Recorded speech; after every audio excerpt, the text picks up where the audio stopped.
শেষ প্রান্তে এই নদী সহিহ বুখারীর কিতাবুল ফাতানের ভিতর আসছে। এই নদী তখনই শুকাবে যখন নদীর ভিতর থেকে স্বর্ণের পাহাড় ভেসে উঠবে। একসাথে বলা যাবে সুবহানাল্লাহ। কিন্তু বিপর্যয় একটা, এই নদীর ভিতর থেকে পানি শুকিয়ে যাবে, স্বর্ণের পাহাড় ভেসে উঠবে। এই স্বর্ণ নিয়ে পৃথিবীর মধ্যে যুদ্ধ শুরু হবে। যুদ্ধে 100 জনের মধ্যে 99 জন মানুষ মারা যাবে, মাত্র 1 জন মানুষ বেঁচে থাকবে।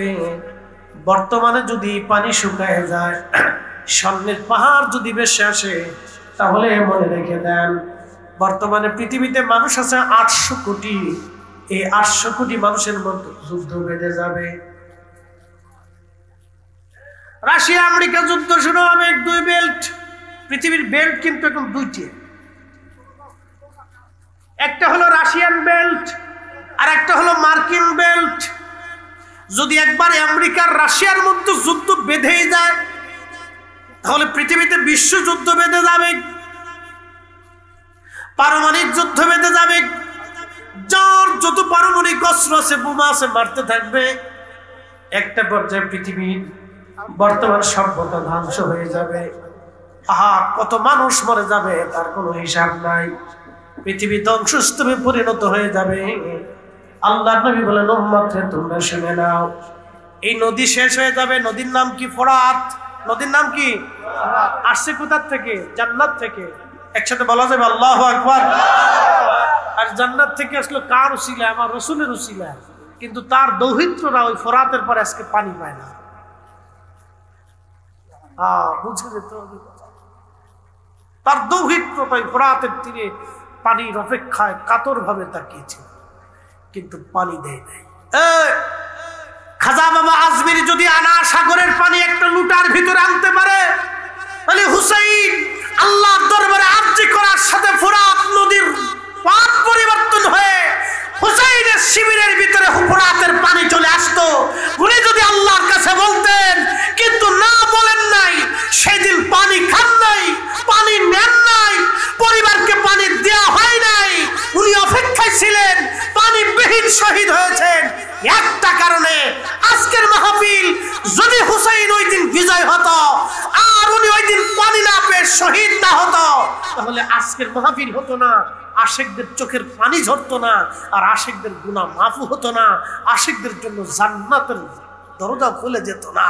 শুধু হুসাইন শহীদ হয়েছে এই উম্মতকে নাজাতের জন্য, বেহেশতের রাস্তা দেখানোর জন্য। কথা বলেন ঠিক?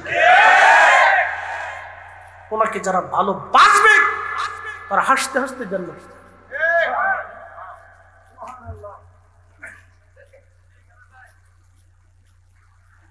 কসবাবাসী খুব মনোযোগ দিয়ে,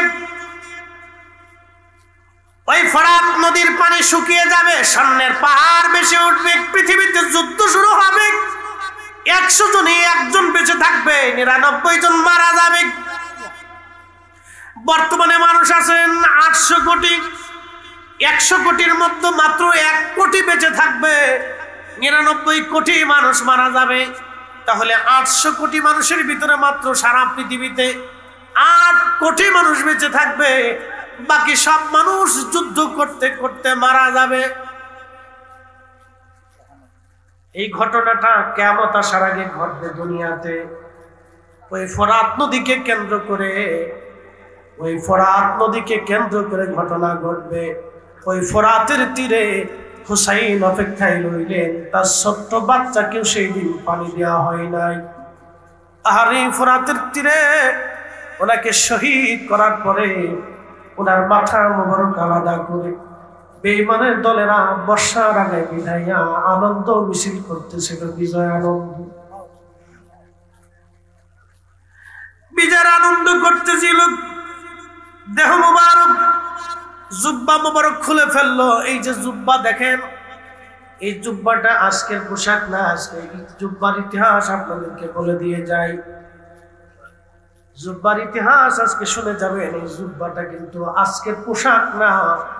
এই জুব্বাটা আদম আলাইহিস সালামকে যখন জান্নাত থেকে আল্লাহ দুনিয়ার মধ্যে পাঠাইলেন, জান্নাতি পাতা দিয়ে ওনার লজ্জা স্থান আবৃত করলেন।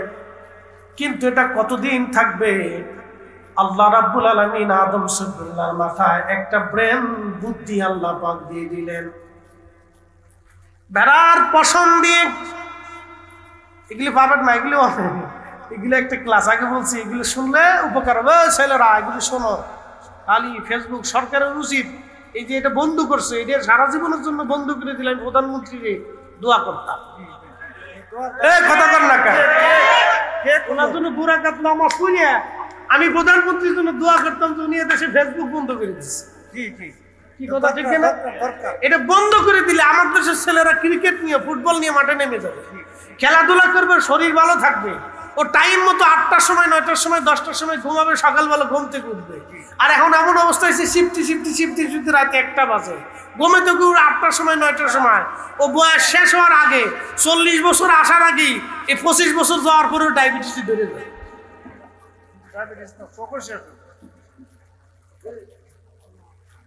আমি প্রধানমন্ত্রীকে একবারে 2 রাকাত নামাজ পড়িয়ে করোনার জন্য দোয়া করতাম যদি ফেসবুক বন্ধ করে দিতে, একবারে চিরদিনের লেগে বাংলাদেশ নিষিদ্ধ করে দিই।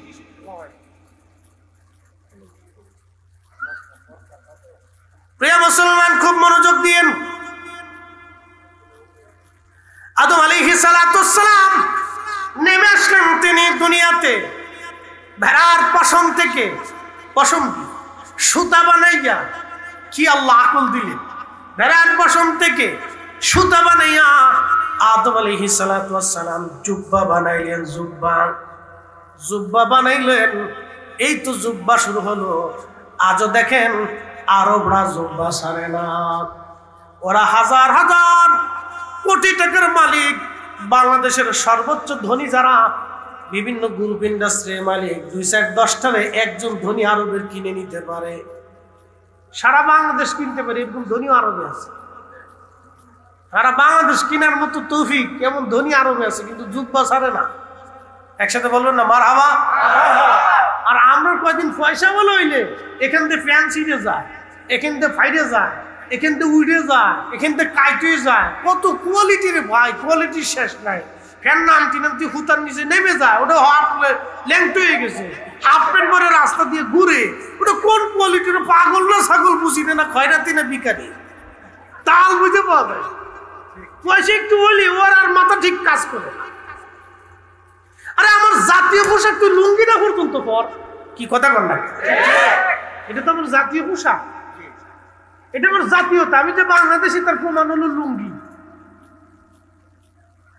একটা গামছা, জাতীয় পোশাক। তুমি এটা ধরে রাখো।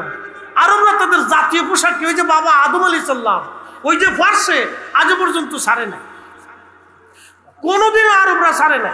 এই আরবদের ইতিহাসে আজও পর্যন্ত বলছে।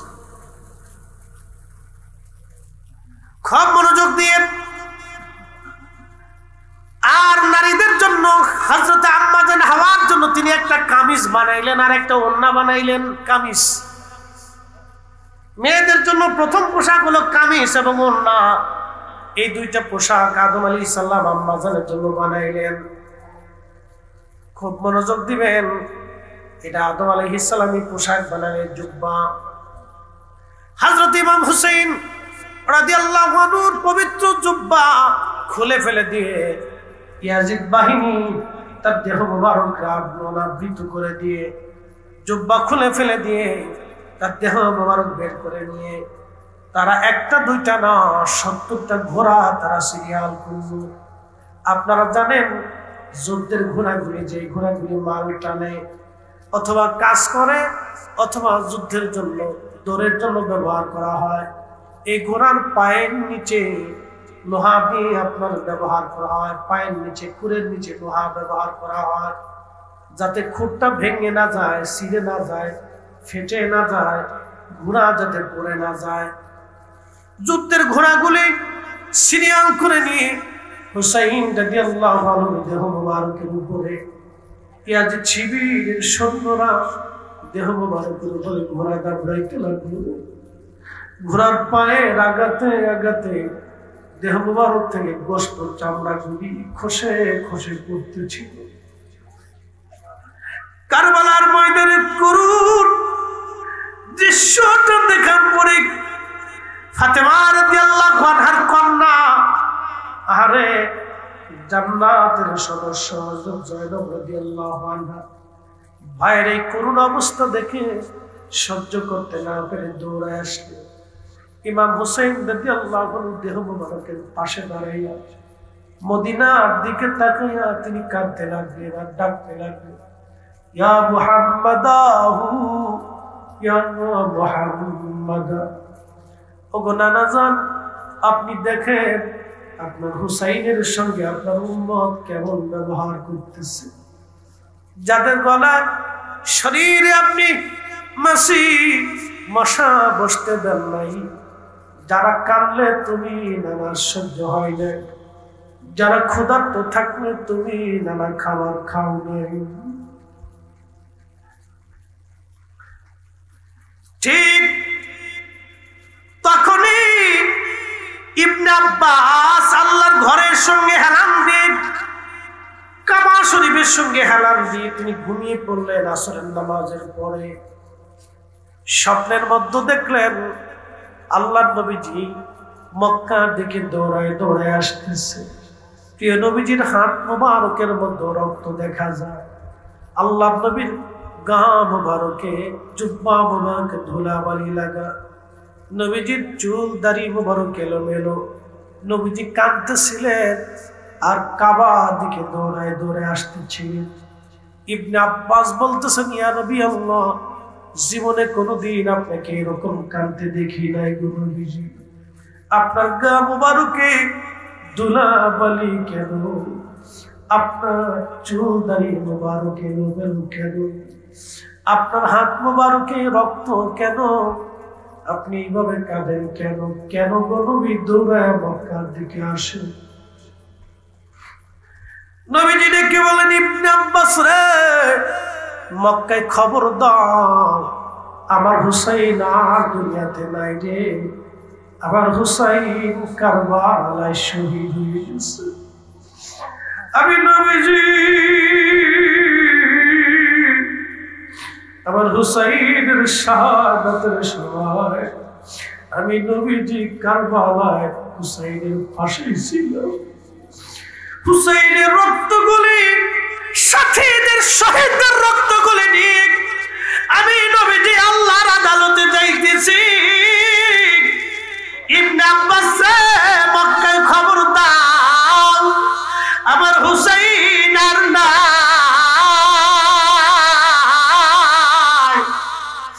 আমার হুসাইন কারবালায় শহীদ হয়ে গেছে। আখেরি সালাম ওহে নানা জান,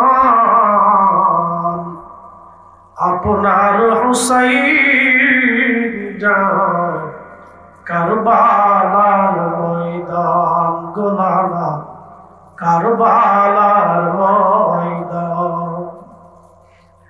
কারবালার ময়দানে যাইয়া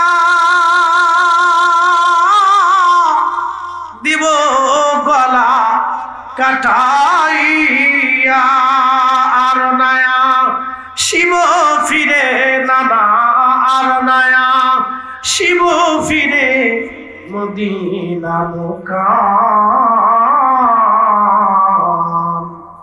আপনার হুসাইন যায় কারবালার ময়দান। আখেরি সালাম লো, আখেরি সালাম লো ওহে নানা জান, আপনার হুসাইন যায় কারবালার ময়দান গো নানা, কারবালার ময়দান। আল্লাহুম্মা সাল্লি আলা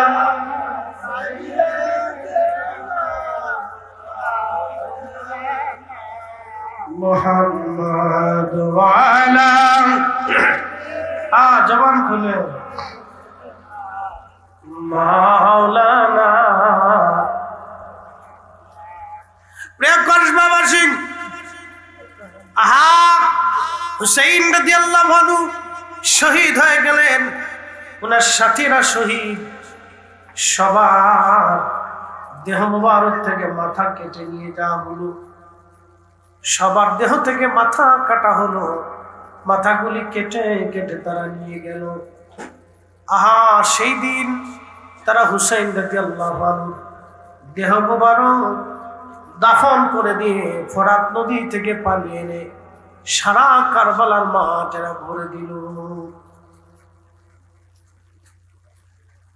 একটু মনোযোগ দিয়ে, ফোরাত থেকে পানি এনে হুসাইন রাদিয়াল্লাহু আনহুর দেহ মোবারক দাফন করে দিয়ে সারা কারবালা থেকে কারবালা ভরে ভরে পানি সেরে সেরে দিয়ে মাটিগুলি সমান করে দিল, যাতে হুসাইন রাদিয়াল্লাহু আনহুর কবর কোন জায়গা দুনিয়ার মানুষ কোনোদিন খুঁজে না পায়। ওদের চিন্তা ছিল হুসাইনের কবর যাতে খুঁজে না পাওয়া যায়, ওনার মাজার যাতে কোনোদিন খুঁজে পাওয়া না যায়, সেই জন্য তারা মাটি সমান করে দিয়ে পানি দিয়ে তারা একবারে সমান করে দিল, যাতে হুসাইনের মাজার কোথাও খুঁজে না পাওয়া যায়। কিন্তু আল্লাহর সিদ্ধান্ত ছিল ভিন্ন। ওরা যদিও শত্রুতা করেছে, যদি ওদের সিদ্ধান্ত ভিন্ন, কিন্তু আল্লাহর সিদ্ধান্ত আলাদা। একসাথে বলা যাবে আল্লাহু আকবার। এখানে একটা চমৎকার ঘটনা আছে, খুব মনোযোগ দিয়ে, উহুদের সাথে মিলে যাবে দেখি। হুসাইন রাদিয়াল্লাহু আনহু দেহ মুবারক মাটির নিচে, কবর কোথায় কোনো চিহ্ন নেই। সারা এলাকায় কবরের চিহ্ন হারিয়ে ফেললো ওরা, পানি দিয়ে সমান করে দিয়েছে যাতে কোথাও কবরের চিহ্ন খুঁজে পাওয়া যায়। আহা, ওরা চলে গেল। এক বেদুইন আশিক রসুল, ওই যে আগে বলছি এশকে রসুল কলিজার ভিতর থেকে যার আসে, এটা টাকা দিয়ে কিনা যায় না, টাকা দিয়ে কেনা যায় না, দলিল দিয়ে বুঝানো যায় না, দলিল দিয়ে বুঝানো যায় না, টাকা দিয়ে কেনা যায় না। এটা আল্লাহ যারা দয়া করে তার কলিজার ভিতরে আল্লাহ দিয়ে দেয়, মনোযোগ দিয়ে। হুসাইন রাদিয়াল্লাহু আনহু দেহ মুবারক মাটির নিচে, বেদুইন শুনতে পারছে হুসাইন রাদিয়াল্লাহু আনহু কারবালায় শহীদ। বেদুইন দেরি করলেন না, সুদূর মরুভূমির ভিতর থেকে রওনা হয়ে গেলেন। মরুভূমির ভিতর থেকে আসিয়া কারবালাতে উপস্থিত হইয়া বেদুইন সারা কারবালার মানুষদেরকে জিজ্ঞাসা, কারবালাবাসী তোমরা বলো আমার হুসাইনের কবর কোন জায়গা আছে? কারবালার লোকজন বলতেছিল, বেদুইন হুসাইনের কবর কোন জায়গা আছে আমরা বলতে পারবো না, তাকে দাফন করে দিয়ে পানি এনে সারা কারবালার মাঠ একবারে পানি দিয়ে তারা সমান করে দিয়ে গেছে মাটিগুলি, কবরের চিহ্ন হারায় গেছে, কবর কোথায় খুঁজে পাওয়া সম্ভব না। ওই বেদুইনের চিন্তা ইমাম ইবনে কাসির আল বিদায়া ওয়ান নিহার মধ্যে ঘটনাটা লিখতেছেন। বেদুইনের চিন্তা আসলো, আমার হুসাইন জান্নাতের যুবকদের সর্দার, আল হাসানু ওয়াল হুসাইনু সাইয়্যিদা শাবাবি আহলিল জান্নাহ, সে জান্নাতের যুবকদের সর্দার। যেহেতু সে জান্নাতের যুবকদের সর্দার, সেহেতু তার কবর থেকে জান্নাতের ঘিরান আসবে, তার দেহ থেকে জান্নাতের ঘিরান আসবে, তার কবরের মাটি থেকেও জান্নাতের ঘিরান আসবে। চিৎকার মেরে জোরে বলেন আল্লাহু আকবার। ঠিক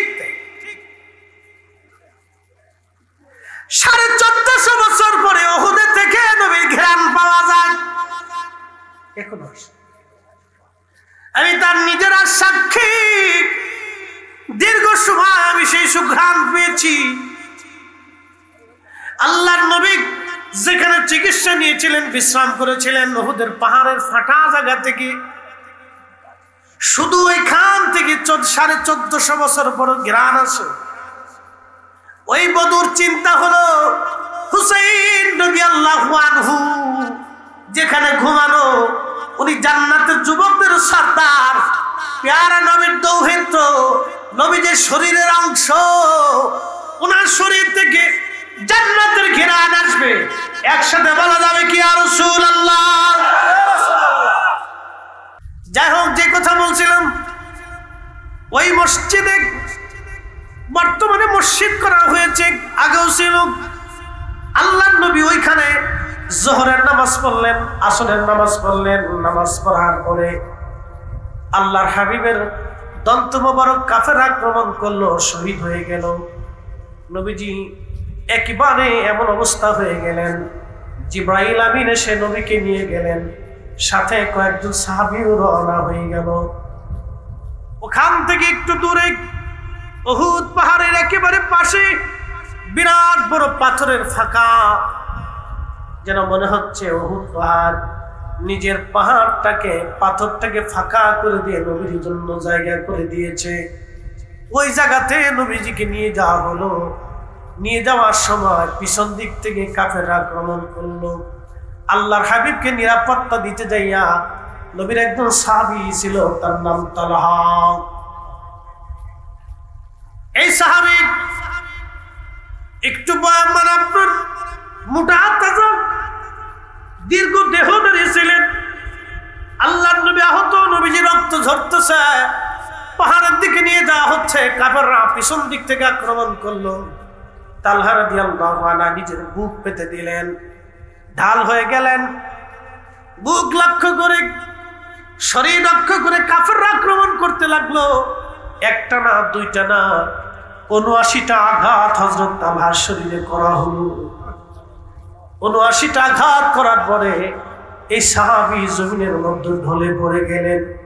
আল্লাহর নবীকে পাহাড়ের চূড়াতে, ওই সেই পাথরের মাঝখানে নিয়ে যাওয়া হলো। সারা উহুদে ছড়িয়ে পড়লো, নবী নাই, নবী শহীদ হয়ে গেছে, নবী নাই। সারা উহুদে জারি হয়ে গেল, নবী নাই। ওইখানে আল্লাহ রাসূলকে গোপনে রাখা হলো জিবরাইল আমির সাথে, দামি দামি সাহাবীরা সাথে।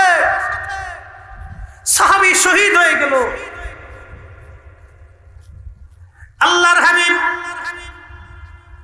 ওই সাথে মালিক ইবনে সানানা রাদিয়াল্লাহু আনহু ছিলেন। প্রিয় নবীজির দন্ত মাথা মুবারক থেকে লোহার যে হেলমেটের ভিতরে লোহার করা ছিল, নবীজিকে আঘাত করা হয়েছে মাথার উপরে। আঘাতের কারণে নবীজির মাথা মুবারকের ভিতরে লোহার হেলমেটের করা ঢুকে গেল। হেলমেটের লোহার করা ঢুকে যাওয়ার পরে হেলমেট থেকে লোহার করাটা ছুটে গেল। আহারে, নবীজির মাথা মুবারকের মধ্যে এটা ঢুকে বসে আছে, বের করা যায় না। একজন সাহাবী কাছে দাঁড়াইয়া একটা কাপড় দিয়ে ধরে একটা টান দিয়ে লোহার কড়াটা বের করলেন বটে, কিন্তু তার দুইটা দাঁত ভেঙে জমিনের মধ্যে, উহুদের পাহাড়ের মধ্যে দাঁত ভেঙে পড়ে গেল। আল্লাহর নবী বললেন, তোমার কি হয়েছে? সাহাবী বলতেছে, ইয়া রাসূলুল্লাহ, আমার তেমন কিছুই হয় নাই, আমাকে নিয়ে চিন্তা করতে হবে না। রক্ত গড়িয়ে পড়ে সাহাবী মালিক ইবনে সানানা দৌড়ে এসে চিন্তা করলেন, যদি কাপড় দিয়ে নবীজির রক্ত মুবারক যদি মুছতে যাই আমি, তাহলে এই রক্ত মুবারক মুছতে গেলে ক্ষতর ভিতরে কাপড় লেগে নবীজি ব্যথা পাবে, কষ্ট হবে। এটাকে বলা হয় ড্রেসিং। ড্রেসিং যদি করতে যায় আল্লাহর হাবিবের কষ্ট হয়ে যাবে। সালার চট দিয়ে যদি রক্ত মুছতে যাই, প্রিয় নবীর কষ্ট হবে না। আমার জিহ্বাটাকে আল্লাহ নরম করে বানাইছে, জিহ্বাখানা লাগাই দিয়ে হযরত মালিক ইবনে সানানা চেটে চেটে চেটে চেটে রক্ত পান করতে লাগলেন। এমন সময় সাহাবীরা বলল, মালিক রে, তুমি কি জানো না রক্ত পান করা হারাম? মালিক ডাকতে বললেন, সাহাবীরা, আমি মালিকের জীবন থাকা অবস্থায় আল্লাহর হাবিবের রক্ত মোবারক আমি জমিনের মধ্যে পড়তে দেব না। উনি নিজে গিলে গিলে খেয়ে ফেলতে লাগলেন। একবার জোরে বলা যাবে কি আল্লাহু আকবার? মোহাব্বতে জাতি।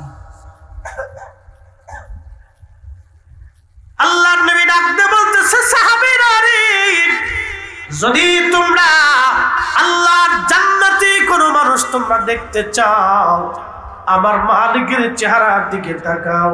আমার মালিক আল্লাহর জান্নাতি বান্দা, আমার রক্ত যা রক্তের সাথে মিশে গেল সে আল্লাহর জান্নাতি, সে কখনো জাহান্নামে যেতে পারে না। একবার জোরে বলা যাবে আল্লাহু আকবার। রাসূলের আব্বা আম্মা জান্নাতি না জাহান্নামী? হ্যাঁ জান্নাতি। আরো জোরে জান্নাতি। হ্যাঁ জান্নাতি। আল্লাহর হাবিবের আব্বা আম্মা জান্নাতি। আমার দেশে যারা বুকে হাত বেঁধে নামাজ পড়ে ওরা বলে তারা জাহান্নামী। কি বুঝলেন? এবার যদ্দূর পরে নদীর পিছনে নামাজ পড়েন, অসুবিধা নেই। আপনার যত খাবার আছে ওরা খাওয়ার, ও দোয়া মানে না। আপনি মরে যাবেন একটা বারের জন্য আপনার দোয়া করবে না। যত খাবার আছে খাওয়ান, অসুবিধা নেই। আপনারটা আপনি খাওয়াবেন, আমার কি? কিন্তু পরে আফসোস করবেন যে আল্লাহ রসুলের আব্বা আম্মাকে জাহান্নামী মনে করতে পারে। এর চাইতে নেককারজনক আকীদা, নিকৃষ্ট মতবাদ পৃথিবীর মধ্যে কোন মুসলমানদের ভিতরে হতে পারে না। কথা বল ঠিক কিনা? একবারে নিকৃষ্ট এক বেদাতি আকীদা, নিকৃষ্ট আকীদা, যা শয়তান পর্যন্ত ডরায়, আজাজিল পর্যন্ত এই কথা শুনলে ডরায় যে সর্বনাশ আমার উপর আল্লাহ আসমান থেকে নাযিল গজব এসে পড়ে। মালিক ইবনে সানানা কে নবীজি বললেন, দেখো তোমরা জান্নাতি মানুষের চেহারা দেখো। আমার রক্ত যার শরীরের মধ্যে লেগে গেল, মিশে গেল যার রক্তের সাথে, সে কখনো জাহান্নামে যেতে পারে না। আচ্ছা আপনারা বলেন, মালিক ইবনে সানানা আল্লাহর নবীকে মহাব্বতে জাতি ভালোবাসার জন্য আল্লাহর জান্নাতের সার্টিফিকেট নিয়ে তিনি চলে গেলেন। একবার জোরে বলা যাবে কি আল্লাহু আকবার? ওনার উত্তর কি ছিল? যে আমি জিন্দা থাকতে আল্লাহর হাবিবের রক্ত মোবারক জমিনে পড়তে দেব না। কিন্তু মানুষের রক্ত পান করা শরীয়তে হারাম। গসলুল মালায়েকা, মদিনা শরীফ থেকে উহুদের পাহাড় দেখা যায়, দৌড়ায় যাইতে হয়তো আধা ঘন্টা সর্বোচ্চ। উনি গোসল করে উহুদে যাইতে পারতেন, কিন্তু গোসল ছাড়া উহুদে গেলেন। একটা বাক্য, রসুল নাই তো গোসল দিয়ে কি করবে? নবী বেঁচে নাই তো বেঁচে থেকে লাভ। আবার বুঝেন, আসরের পরে সময়ে নবীজি দন্ত মোবারক শহীদ হয়েছে। মাগরিবের কিছু সময় আগে তেনাকে পাহাড়ে নেওয়া হয়েছে। সারা রাত্রের সবাই জানে যে আল্লাহ রসুল শহীদ হয়ে গেছে। মদিনায় সংবাদ ছড়াই গেছে। সকালবেলা ফজরের সুবে সাদিকের সময় মদিনার মানুষ উহুদের দিকে দৌড়ায় আসতেছে। কিন্তু আল্লাহ নবী উহুদ পাহাড়ের ওই জায়গাটা যদি কোনোদিন যান তো রাত্রিবেলা যাবেন, আল্লাহর বেহেশতের একটি ঘ্রাণ আসতে থাকে। আমি নিজে নিজে নিজে রাত্রিবেলা দীর্ঘ সময় এখানে সালাত আদায় করেছি, দীর্ঘ সময় দোয়া দরুদ করেছি, মিলাদ শরীফ করেছি, কান্নাকাটি করেছি। আল্লাহর বেহেশতের ঘ্রাণ আসে, পাথরের ভিতর থেকে বেহেশতের ঘ্রাণ আসে। কোথার থেকে আসে, কেমনে আসে কেউ বলতে পারে। 1450 বছর পরেও যদি হাবিবে কিবরিয়া অবস্থান করার জন্য জিবরাইল আমিন ওইখানে নবীকে সেবা করার জন্য ওই পাহাড়ের ওই অংশে প্রিয় নবীর রক্ত লাগার কারণে, নবীজির শরীর মোবারক লেগে থাকার কারণে যদি 1450 বছর পরেও আল্লাহর বেহেশতের ঘেরার আসে, যারা বলে রাসূল করিম আমাদের মতো, এদের মতো বিয়াক্কেল আল্লাহর দুনিয়াতে আর কেউ নেই। আমি তো বলে দিলাম রাত্রিবেলা কেউ বেজার হবেন না বাবা, মনে কষ্ট দেওয়ার জন্য আসিনি। বাস্তবতা থেকে বলতেছি, কয়েক ঘন্টা সময় ওখানে বসে থাকছে, আসতে মন চায়। এমন সুঘ্রাণ আসতে লাগলো, আল্লাহু আকবার। জায়গাটা সিমেন্ট দিয়ে লাগিয়ে দেওয়া হয়েছে, একটু জানালার মতো ফাঁকা করা হয়েছে, ভিতরে ঢোকা যায় না। মাথা প্রবেশ করাইয়া নাক দিয়ে দেখলাম পাথরের ভিতর থেকে ঘ্রাণ আসতেছে, আল্লাহর মিশকের ঘ্রাণ আসতেছে। এত সুন্দর ঘ্রাণ পৃথিবীর কোন আতরে পাবে। 1450 বছর, 1450 বছর। প্রিয় উপস্থিতি, এর কোনো ব্যাখ্যা নাই। বাস্তবতা না গেলে বুঝবেন না এটা কি। এই জন্য আল্লামা ইকবাল বললেন, কোরআনের মগজ বলো, ঈমানের রূহ বলো, ধর্মের প্রাণ বলো, সব কিছুর মূল আল্লাহর নবীর ভালোবাসা। কবি কাজী নজরুল ইসলাম, বাংলার কবি, কত চমৎকার করে সুন্দর করে তিনি লিখলেন, আল্লাহকে যে পাইতে চায় হযরতকে ভালোবেসে, আরশ কুরসি লৌহ কলম না চাইতে পেয়েছে সে। আল্লাহুম্মা সাল্লি আলা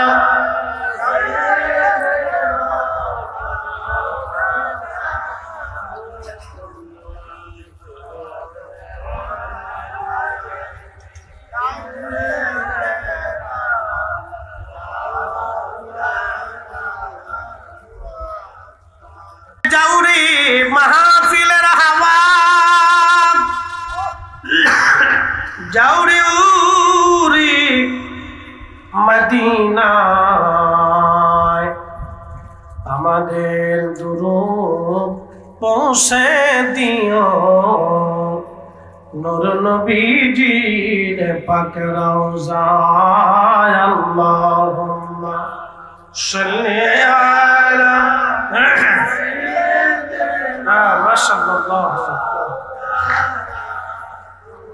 मुहम्मद वाला आले सय्यदना।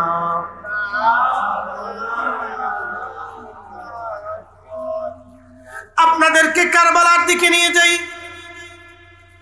চরম একটা বাস্তবতার সামনে আজ আপনাদেরকে দাঁড়া করাবো, খুব মনোযোগ দিবেন। ছোট বড়, মহিলা পুরুষ, যে যে মত যে দল করেন, আমাদের রাসূল একজন। কথা কোন ঠিক কি? রাসূল আমাদের একজন, আমরা এক নবীর উম্মত। কথা বলেন ঠিক কি না? মুহাম্মাদুর রাসূলুল্লাহ সাল্লাল্লাহু আলাইহি ওয়াসাল্লাম, উনি সব নবীদের সেরা, কোনো সন্দেহ আছে? উনি আল্লাহর হাবিব, কোনো সন্দেহ আছে? উনি মেহশরের কঠিন মাঠের মাকাম মাহমুদ ওয়ালা, কোনো সন্দেহ আছে? উনার হাতে হাউজে কাউসারের পিয়ালা, কোনো সন্দেহ আছে?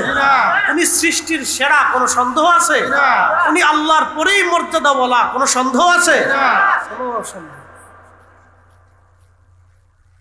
মনোযোগ দিয়ে আপনাদেরকে এক জায়গায় নিতে আসছে, শাহাদাতে কারবালার মাঠ। সকাল 10ই মুহররম ইমাম হুসাইন রাদিয়াল্লাহু আনহু শিবিরে আযান করলেন, আশহাদু আন্না মুহাম্মাদার রাসূলুল্লাহ।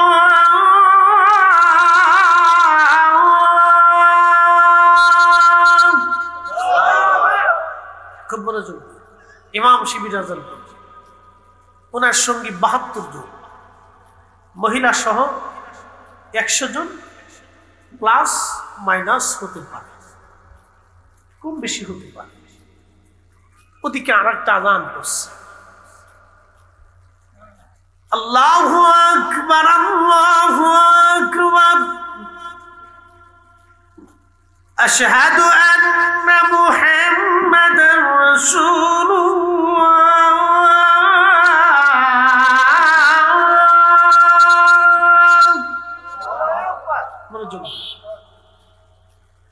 এই 72-এর দলে আজান হলো, সামনে আরেকটা দল আছে 22,000, সেখানেও আজান। কোন আজান হক বলেন তো? হুসাইনি না ইয়াজিদি? একসাথে বলেন। যদি আপনি বলেন হুজুর হুসাইনি হক, তাহলে আমি বলবো হুসাইনের ভিতরেও কালেমা আছে, ইয়াজিদের মধ্যে কালেমা সেই। আপনি বলতেছেন এ হক ও বেহক, কিন্তু কালেমা তো একটা। আপনি বলতেছেন হুজুর হুসাইনি হক, ইয়াজিদি বেহক। আমি বলবো হুসাইনি যে কোরআন, ইয়াজিদেরও সেই কোরআন। ব্যাখ্যা পরে দিতেছি, বুঝে যান। কষ্ট হইতেছে আপনাদের? আচ্ছা ইনশাআল্লাহ কিছু সময় বসা। আমি দীর্ঘ সময় হজে ছিলাম তো ওইখানে দিয়েছি, আমার ওই শুট হয়। বাংলাদেশে আসার পরে দীর্ঘদিন অসুস্থতায় ভুগতেছি, যার কারণে একটু ঠান্ডা সমস্যা বেশি আছে। ইনশাল্লাহ অসুবিধা নেই, আল্লাহ যাতে সাহায্য করেন, আপনাদেরকে যাতে কিছু শুনাইতে পারে। আমার ওয়াজ আমি কোনো মানুষকে খুশি করার জন্য করি না, সত্য কথা। আমার জীবনে কোনোদিন আসে নাই যে আমি এখানে ভালো ওয়াজ করলে ভালো দাওয়াত পাবো, এই চিন্তায় আমি কোনোদিন ওয়াজ করি। আমার মন থেকে কোনোদিন আসেও নাই, কোনোদিন মন থেকে আসে নাই যে আমি এখানে ভালো ওয়াজ করলে একবারে সেরকম করলে মানুষ আমার আর 10টা দাওয়াত দেয়। অনেকে বলে হুজুর ওয়াজ ঢাকা লাগলে আরো 10টা দাওয়াত করে, আমাকে দাওয়াতের আসে ওয়াজ করে। কিন্তু আল্লাহর রহমতে ইখলাসের সাথে করি বিদায় মানুষ আমার এত পরিমাণে দাওয়াত দেয় যে দাওয়াত আমি ঠেলে সারতে পারি। ইনশাআল্লাহ খুব মনোযোগ দিই। সব কাজে ইখলাস থাকলে আল্লাহ এই বেনিফিটটাকে বহু গুণে বাড়ায়। আপনার এখানে আজকে 1 টাকারও নেই, সোহাদায়ে জোরে বলে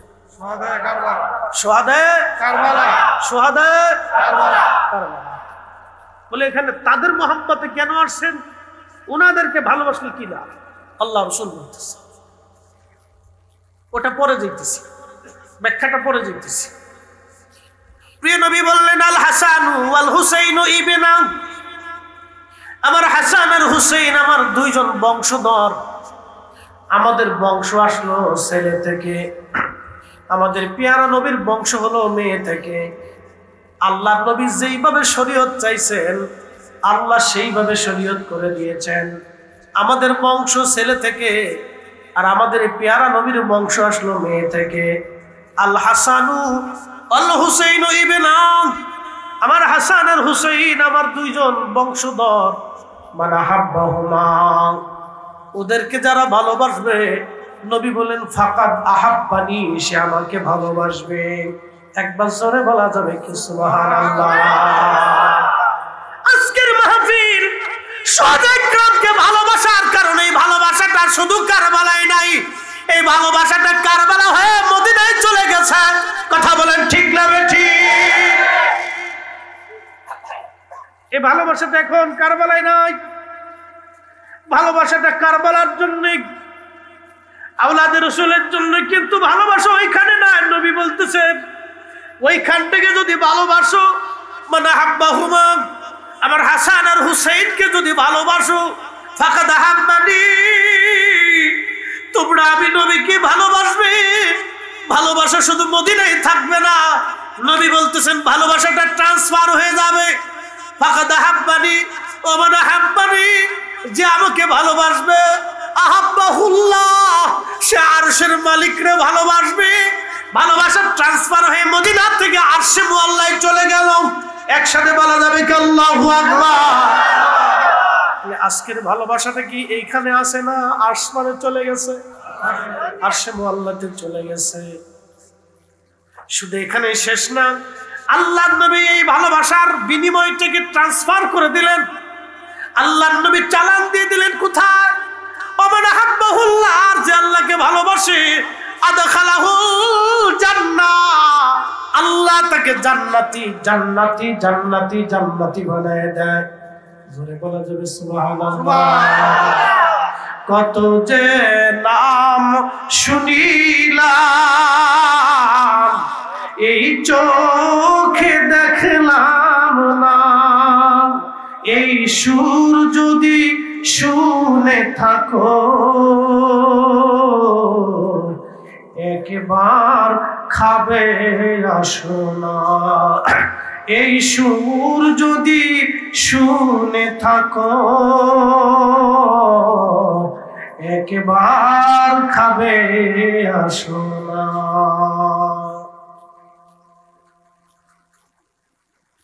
আইসা লাভ হয়েছে না লস? জোরে বলে লাভ হয়েছে। কেউ যদি মনে করে যে বেদাতি মাহফিল, কপালের উপর ঠাড়া পড়ছে, বাকি যদি কথা কয়ে লাভ নাই। আল্লাহ রসুলের হাদিস অনুযায়ী কপালের উপরে ঠাড়া পড়ছে, তার বাস্তব প্রমাণ হাদিসের পরের লাইনে আসে। অমান আবগাদাহুমা, তাদেরকে যারা কষ্ট দেবে,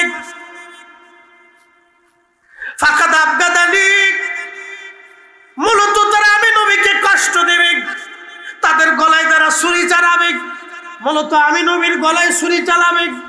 তাদের গায়ে যারা বর্ষার আঘাত করবে, মূলত আমি নবীকে তারা বর্ষার আঘাত করবে। তাদেরকে যারা ভয় দেখাবে, মূলত আমি নবীকে তারা ভয় দেখাবে। তাদেরকে যারা পানির কষ্ট দেবে, মূলত আমি নবীকে তারা পানির কষ্ট দেবে। তাদেরকে যারা তৃষ্ণার্ত রাখবে, মূলত আমি নবীকে তারা তৃষ্ণার্ত রাখবে। ওমান আবগাদানি ফাকাদ আবগাদাহুল্লাহ, যে আমাকে কষ্ট দেবে তারা মূলত আল্লাহকে কষ্ট দেবে। ওমান আবগাদাহুল্লাহ আদখালাহুন নার, আর যারা আল্লাহকে কষ্ট দিবে এই কষ্টের লাস্ট বেনিফিট আমার মালিক তাকে জাহান্নামী জাহান্নামী জাহান্নামী বানাবে। এই জন্য বললাম বেদাতের দোহাই দিয়ে কেউ যদি সুহাদে কারবালা মাহফিল থেকে চলে যায়, বুঝতে হবে কপালের মধ্যে ঠাড়া পড়ছে। কি কথা বলে? এই কথা বলেন, জোরে বলেন। আমার ভাষায় না নবীর ভাষা, আমার ভাষায় না আল্লাহ রসুলের ভাষা, আল্লাহ রসুলের। এই জন্য সব জায়গায় আঙ্গুল দিতে হয় না, সব জায়গায় আঙ্গুল দিতে হয় না। কাঠে আঙ্গুল দিতে পারবেন কিন্তু কারেন্টের তারে আঙ্গুল দিতে পারবেন না। এই জায়গায় আঙ্গুল দিলে বিপদ। আপনি গিলাসে আঙ্গুল দিতে পারবেন কিন্তু আগুনে আঙ্গুল দিতে পারবেন না। পানিতে আঙ্গুল ঢুকাইতে পারবেন কিন্তু আগুনে আঙ্গুল ঢুকাইতে পারবেন না। সব জায়গায় আঙ্গুল দিতে যাবেন না, তা না হলে মহা বিপদ। এই বিপদ থেকে বাঁচার কোনো রাস্তা নাই। আবার বলি, খুব মনোযোগ দিবেন। হুসাইনি শিবিরেও কালেমা, ইয়াজিদ শিবিরেও কালেমা। হুসাইনি শিবিরেও কোরআন, ইয়াজিদ শিবিরেও কোরআন। হুসাইনি শিবিরে নামাজ, ইয়াজিদ শিবিরেও নামাজ। হুসাইনি শিবিরে আযান, ইয়াজিদ শিবিরে একই আযান। হুসাইনি শিবিরে যে ফাতিহা, ইয়াজিদ শিবিরে একই ফাতিহা। হুসাইনি শিবিরে যে যাকাত, ইয়াজিদ শিবিরে একই যাকাত। হুসাইনি শিবিরে যে রোজা, ইয়াজিদ শিবিরে সেই রোজা।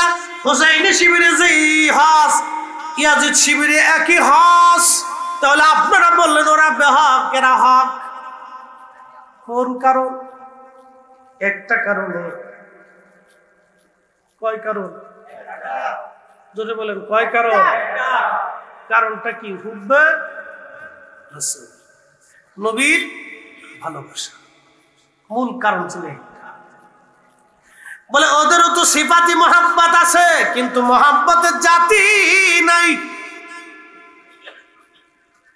আপনাদেরকে এখন প্রশ্ন করি, আপনারা ইমাম হুসাইন রাদিয়াল্লাহু আনহুর গায়ে বর্ষা নিক্ষেপ করেন, যদি বলা হয় ওনার রওজা শরীফের দিকে আপনি ঢিল ছুঁড়ে মারেন, পারবেন? একসাথে বলেন। যদি 100 কোটি টাকা দিই? কারণ আপনি জানেন টাকা আমার আজ আছে কাল, হায়াত আমার এখন আছে, 1 সেকেন্ড পরে নয়। কিন্তু হুসাইনের রওজা মুবারকের দিকে যদি ঢিল ছুঁড়ি আমার ইহ পরকাল সব বরবাদ হয়ে যাবে। কথা কোন ঠিক কিনা? এই ভয়ে 1000 কোটি টাকা দিলেও আপনি ঢিল ছুঁড়ে মারবেন। এটার নাম মোহাব্বতের জাতি। মোহাব্বতে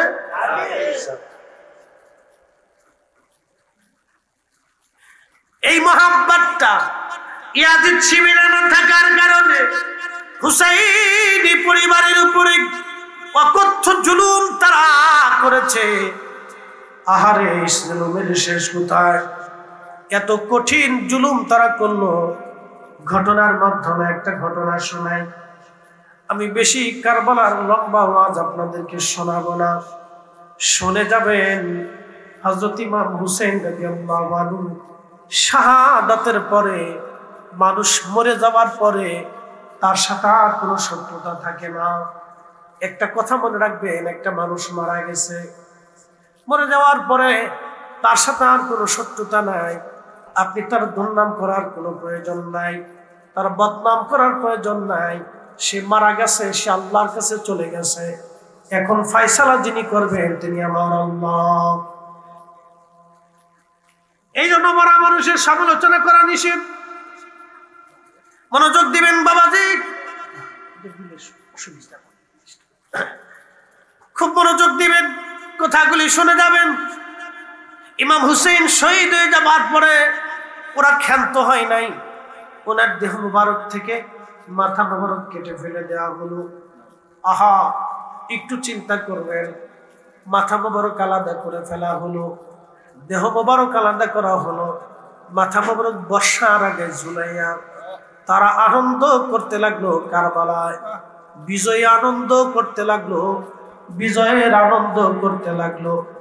এমন একজনের মাথা মোবারক যার নানার কালেমার সাক্ষ্য দিয়ে তারা আজান দিল, যার নানার কালেমার সাক্ষ্যর কারণে তারা এই দুনিয়াতে হেদায়েতের রাস্তা খুঁজে পাইল, যার নানার কালেমার সাক্ষ্যর কারণে তাদের পূর্বপুরুষরা হেদায়েত পেয়েছিল। যে ফোরাত নদী পানি তারা হুসাইনি পরিবারকে দেয় নাই, মনোযোগ দিবেন, এই ফোরাত নদী দুনিয়ার কোন নদী না। এই ফোরাত নদীর উৎসটা হলো আল্লাহর জান্নাত থেকে যে একটা গাছ আছে, গাছের নাম হচ্ছে আপনার সিদরাতুল মুনতাহার বড়ই গাছ। এই বড়ই গাছের তলদেশ থেকে আর এক বর্ণনায় আসছে জান্নাতুল ফিরদাউস থেকে এই নহরটা এসেছে। একটা নদীর নাম ফোরাত, আর একটা নদীর নাম নীল নদ। এই দুইটা নদীর উৎস হলো আল্লাহর জান্নাত থেকে। একবার জোরে বলা যাবে আল্লাহু আকবার। এজন্য নদী কখনো শুকায় না। পৃথিবীর সব নদী শুকাবে, এই দুইটা নদী শুকাবে। পৃথিবীর সব কুয়া শুকাই যাবে, কিন্তু কয়েকটা কুয়া পৃথিবীতে শুকাবে না। একটা জমজম কুয়া, আর একটা বীরে শিবা, আর কয়েকটা কুয়া আছে যে কুয়ার ভিতরে আল্লাহ নবী থুতু মুবারক ফেলেছে। এই কুয়া কোনোদিন শুকাবে না। বন্ধ, মনোযোগ দিবেন, অ্যাটেনশন। ছেলেপেলেরা, ছোট ছোট বাচ্চারা বসো বসো, বসে পড়ো বাবা, বসে পড়ো, বসে পড়ো। ছোট বাচ্চা যারা আছে তোমরা বসে পড়ো, ছোটরা বসে পড়ো, বসো তোমরা বসো, বসলে ভালো লাগবে। তোমাদের এই বয়সে আমরা কত বসে বসে ওয়াজ শুনছি, কিছু শুনলে কিছু শিখা যায়। আপনি যেটা এই মনে করেন যে 10 দিন পড়ে না পাবেন, আজকে শুনে আপনার আমার কাছ থেকে ক্লাস নিয়ে গেলে সেটা আপনি পাইছেন। পড়ার সাথে শোনার কথা মনে থাকে বেশি। অনেকে দেখবেন পড়ে মনে থাকে না, কিন্তু শুনবে মনে থাকে। তো শোনাটা মনে থাকবে, এগুলি জানার বিষয় আছে। আপনি ফোরাত নদী আল্লাহর জান্নাত থেকে এটা নহর সৃষ্টি হয়েছে, এই হাদিস পড়তে পড়তে আপনার কয়েক হাজার হাদিস পড়ার পরে আপনি পাবেন। আমরা 20 বছর পড়তে পড়তে এগুলো পেয়েছি। ফোরাত নদী জান্নাতের নদী। এই নদী পৃথিবীর শেষ প্রান্তে, এই নদী সহিহ বুখারীর কিতাবুল ফিতানের ভিতর আসছে। এই নদী তখনই শুকাবে যখন নদীর ভিতর থেকে স্বর্ণের পাহাড় ভেসে উঠবে। একসাথে বলা যাবে সুবহানাল্লাহ। কিন্তু বিপর্যয় একটা, এই নদীর ভিতর থেকে পানি শুকিয়ে যাবে, স্বর্ণের পাহাড় ভেসে উঠবে। এই স্বর্ণ নিয়ে পৃথিবীর মধ্যে যুদ্ধ শুরু হবে। যুদ্ধে 100 জনের মধ্যে 99 জন মানুষ মারা যাবে, মাত্র 1 জন মানুষ বেঁচে থাকবে। বর্তমানে যদি পানি শুকায় যায়, স্বর্ণের পাহাড় যদি ভেসে আসে, তাহলে মনে রেখে দেন বর্তমানে পৃথিবীতে মানুষ আছে 800 কোটি। এই 800 কোটি মানুষের মধ্যে যুদ্ধ বেঁধে যাবে। রাশিয়া আমেরিকা যুদ্ধ শুরু হবে। 2 বেল্ট, পৃথিবীর বেল্ট কিন্তু এখন 2টি। একটা হলো রাশিয়ান বেল্ট, আর একটা হলো মার্কিন বেল্ট। যদি একবার আমেরিকার রাশিয়ার মধ্যে যুদ্ধ বেঁধেই যায়, তাহলে পৃথিবীতে বিশ্বযুদ্ধ বেঁধে যাবে, পারমাণবিক যুদ্ধ বেঁধে যাবে। যার যত পারমাণবিক অস্ত্র আছে, বোমা আছে, মারতে থাকবে। একটা পর্যায়ে পৃথিবীর বর্তমান সভ্যতা ধ্বংস হয়ে যাবে। আহা, কত মানুষ মরে যাবে তার কোনো হিসাব নাই। পৃথিবী ধ্বংসস্তূপে পরিণত হয়ে যাবে। আল্লাহর নবী বলেন, উম্মত রে তোমরা শুনে নাও, এই নদী শেষ হয়ে যাবে। নদীর নাম কি? ফোরাত। নদীর নাম কি? আসছে কোথা থেকে? জান্নাত থেকে। একসাথে বলা যাবে আল্লাহু আকবার। আর জান্নাত থেকে আসলো কার উসিলা? আমার রাসূলের উসিলা। কিন্তু তার দৌহিত্ররা ওই ফোরাতের পরে আজকে পানি পায় না।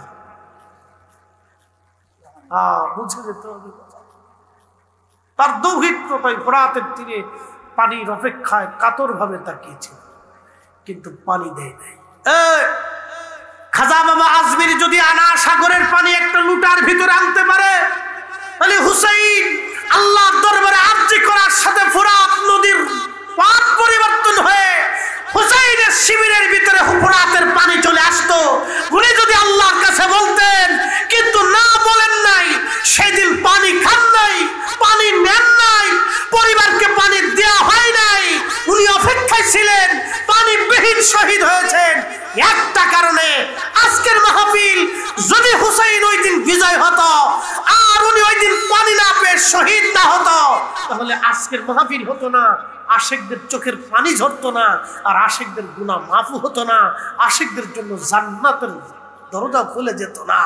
শুধু হুসাইন শহীদ হয়েছে এই উম্মতকে নাজাতের জন্য, বেহেশতের রাস্তা দেখানোর জন্য। কথা বলুন ঠিক? ওনাকে যারা ভালো বাঁচবে তারা হাসতে হাসতে জান্নাত।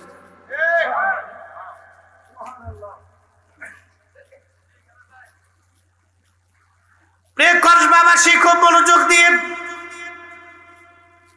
ওই ফোরাত নদীর পানি শুকিয়ে যাবে, সামনের পাহাড় বেশি উঠবে, পৃথিবীতে যুদ্ধ শুরু হবে, 100 জনই একজন বেঁচে থাকবে, 99 জন মারা যাবে। বর্তমানে মানুষ আছেন 800 কোটি, 100 কোটির মধ্যে মাত্র 1 কোটি বেঁচে থাকবে, 99 কোটি মানুষ মারা যাবে। তাহলে 800 কোটি মানুষের ভিতরে মাত্র সারা পৃথিবীতে 8 কোটি মানুষ বেঁচে থাকবে, বাকি সব মানুষ যুদ্ধ করতে করতে মারা যাবে। এই ঘটনাটা কিয়ামত আসার আগে ঘটবে দুনিয়াতে। ওই ফোরাত নদীকে কেন্দ্র করে, ওই ফোরাত নদীকে কেন্দ্র করে ঘটনা ঘটবে। ওই ফোরাতের তীরে হুসাইন অপেক্ষায় রইলেন, তার ছোট্ট বাচ্চাকেও সেই দিন পানি দেওয়া হয় নাই। আর এই ফোরাতের তীরে ওনাকে শহীদ করার পরে ওনার মাথা মোবারক আলাদা করে বেঈমানের দলেরা বর্ষার আগে বিদাইয়া আনন্দ মিছিল করতেছিল, বিজয় আনন্দ, বিজয়ের আনন্দ করতেছিল। দেহ মোবারক, জুব্বা মোবারক খুলে ফেললো। এই যে জুব্বা দেখেন, এই জুব্বাটা আজকের পোশাক না, আজকে এই জুব্বার ইতিহাস আপনাদেরকে বলে দিয়ে যাই। জুব্বার ইতিহাস আজকে শুনে যাবেন। এই জুব্বাটা কিন্তু আজকের পোশাক না। এই জুব্বাটা আদম আলাইহিস সালামকে যখন জান্নাত থেকে আল্লাহ দুনিয়ার মধ্যে পাঠাইলেন, জান্নাতি পাতা দিয়ে ওনার লজ্জা স্থান আবৃত করলেন। কিন্তু এটা কতদিন থাকবে? আল্লাহ রাব্বুল আলামিন আদম সুবহানাল্লাহর মাথায় একটা ব্রেন বুদ্ধি আল্লাহ পাক দিয়ে দিলেন। বেড়ার পশম দিয়ে, এগুলি পাবেন না, এগুলো একটা ক্লাস আগে বলছি, এগুলো শুনলে উপকার হবে। ছেলেরা এগুলো শোনো, খালি ফেসবুক সরকারের উচিত এই যে এটা বন্ধ করছে, এটা সারা জীবনের জন্য বন্ধ করে দিলেন। প্রধানমন্ত্রীকে দোয়া করতাম, কথা কর না কেন, ওনার জন্য 2 রাকাত নামাজ পড়িয়া আমি প্রধানমন্ত্রীর জন্য দোয়া করতাম যে উনি দেশে ফেসবুক বন্ধ করে দিচ্ছে। কি কথা ঠিক না? এটা বন্ধ করে দিলে আমার দেশের ছেলেরা ক্রিকেট নিয়ে, ফুটবল নিয়ে মাঠে নেমে যাবে, খেলাধুলা করবে, শরীর ভালো থাকবে। ও টাইম মতো 8টার সময়, 9টার সময়, 10টার সময় ঘুমাবে, সকালবেলা ঘুম থেকে উঠবে। আর এখন এমন অবস্থা হয়েছে, শিফটি রাতে 1টা বাজে, ঘুমে তো 8টার সময়, 9টার সময়। ও বয়স শেষ হওয়ার আগে, 40 বছর আসার আগেই, এই 25 বছর যাওয়ার পরেও ডায়াবেটিস ধরে যায়।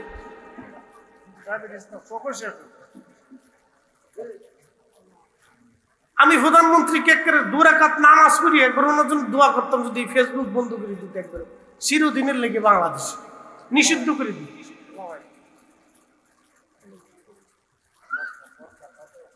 প্রিয় মুসলমান, খুব মনোযোগ দিয়েন। আদম আলাইহিস সালাতুস সালাম নেমে আসলেন তিনি দুনিয়াতে ভেড়ার পশম থেকে, পশম সুতা বানাইয়া। কি আল্লাহ আকল দিলেন! ভেড়ার পশম থেকে সুতা বানাইয়া আদম আলাইহিস সালাতু ওয়াস সালাম জুব্বা বানাইলেন। জুব্বা বানাইলেন। এই তো জুব্বা শুরু হলো। আজও দেখেন আরবরা জুব্বা ছাড়ে না। ওরা হাজার হাজার কোটি টাকার মালিক। বাংলাদেশের সর্বোচ্চ ধনী যারা, বিভিন্ন গ্রুপ ইন্ডাস্ট্রির মালিক, 2-10টারে একজন ধনী আরবের কিনে নিতে পারে। সারা বাংলাদেশ কিনতে পারে, এরকম ধনী আরবে আছে। সারা বাংলাদেশ কেনার মতো তৌফিক এমন ধনী আরবে আছে, কিন্তু জুব্বা ছাড়ে না। একসাথে বলবেন না মারহাবা। আর আমরা কয়দিন পয়সা বলে হইলে এখান থেকে ফ্যান ছিঁড়ে যায়, এখান থেকে ফাইডে যায়, এখান থেকে উড়ে যায়, এখান থেকে কাইটে যায়। কত কোয়ালিটির ভাই, কোয়ালিটির শেষ নাই। ফ্যান নামতি নামতি হুতার নিচে নেমে যায়, ওটা হাফ ল্যাংট হয়ে গেছে। হাফ প্যান্ট পরে রাস্তা দিয়ে ঘুরে, ওটা কোন কোয়ালিটির? পাগল না ছাগল বুঝি না, খয়রাতি না বিকারি, তাল বুঝে পাওয়া যায়। পয়সা একটু বলি ওর আর মাথা ঠিক কাজ করে। আরে আমার জাতীয় পোশাক তুই লুঙ্গি না পর্যন্ত পর, কি কথা বল না? এটা তো আমার জাতীয় পোশাক, এটা আমার জাতীয়তা। আমি যে বাংলাদেশি তার প্রমাণ হলো লুঙ্গি, একটা গামছা, এটা তো জাতীয় পোশাক। তুমি এটা ধরে রাখো। আরবরা তাদের জাতীয় পোশাক ওই যে বাবা আদম আলাইহিস সালাম ওই যে ফার্সে আজও পর্যন্ত ছাড়ে নাই, কোনোদিনও আরবরা ছাড়ে নাই। এই আরবদের ইতিহাসে আজও পর্যন্ত বলছে। খুব মনোযোগ দিয়ে। আর নারীদের জন্য হযরত আম্মা জান হাওয়ার জন্য তিনি একটা কামিজ বানাইলেন আর একটা ওড়না বানাইলেন। কামিজ মেয়েদের জন্য প্রথম পোশাক হলো কামিজ এবং ওড়না। এই দুইটা পোশাক আদম আলাইহিস সালাম আম্মা জানের জন্য বানাইলেন। খুব মনোযোগ দিবেন। এটা আদম আলাইহিস সালামই পোশাক বানালেন, জুব্বা। হযরত ইমাম হুসাইন রাদিয়াল্লাহু আনহুর পবিত্র জুব্বা খুলে ফেলে দিয়ে ইয়াজিদ বাহিনী তার দেহ মোবারক আবৃত করে দিয়ে, জুব্বা খুলে ফেলে দিয়ে তার দেহ মোবারক বের করে নিয়ে তারা একটা দুইটা না 70টা ঘোড়া তারা সিরিয়াল করল। আপনারা জানেন যুদ্ধের ঘোড়াগুলি, যে ঘোড়াগুলি মাল টানে অথবা কাজ করে অথবা যুদ্ধের জন্য দৌড়ের জন্য ব্যবহার করা হয়, এই ঘোড়ার পায়ের নিচে লোহা দিয়ে আপনার ব্যবহার করা হয়। পায়ের নিচে, খুরের নিচে লোহা ব্যবহার করা হয়, যাতে খুরটা ভেঙে না যায়, ছিঁড়ে না যায়, ফেটে না যায়, ঘোড়া যাতে পড়ে না যায়। যুদ্ধের ঘোড়াগুলি সিরিয়াল করে নিয়ে হুসাইন রাদিয়াল্লাহু আনহু দেহ মোবারকের উপরে, ইয়াজিদ শিবিরের সৈন্যরা দেহ মোবারকের উপরে ঘোড়া দাঁড়াইতে লাগলো। ঘোড়ার পায়ে আঘাতে আঘাতে দেহ মোবারক থেকে গোশত চামড়া গুলি খসে খসে পড়তেছিল। কারবালার ময়দানের করুণ দৃশ্যটা দেখার পরে ফাতেমা রাদিয়াল্লাহু আনহার কন্যা, আরে জান্নাতের সদস্য হযরত জয়নব রাদিয়াল্লাহু আনহা ভাইয়ের এই করুণ অবস্থা দেখে সহ্য করতে না পেরে দৌড়ায় আসলে ইমাম হুসাইন রাদিয়াল্লাহু আনহু দেহ মোবারকের পাশে দাঁড়াইয়া মদিনার দিকে তাকাইয়া তিনি কাঁদতে লাগলেন আর ডাকতে লাগলেন, ইয়া মুহাম্মাদাহু ইয়া মুহাম্মাদা। ওগো নানাজান, আপনি দেখেন আপনার হুসাইনের সঙ্গে আপনার উম্মত কেমন ব্যবহার করতেছে।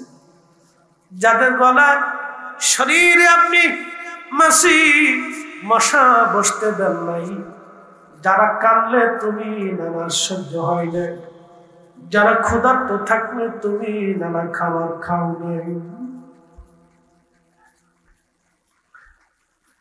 ঠিক তখনই ইবনে আব্বাস আল্লাহর ঘরের সঙ্গে হেলান দিয়ে, কাবা শরীফের সঙ্গে হেলান দিয়ে তিনি ঘুমিয়ে পড়লেন আসরের নামাজের পরে। স্বপ্নের মধ্যে দেখলেন আল্লাহর নবীজি মক্কার দিকে দৌড়ায় দৌড়ায় আসতেছে।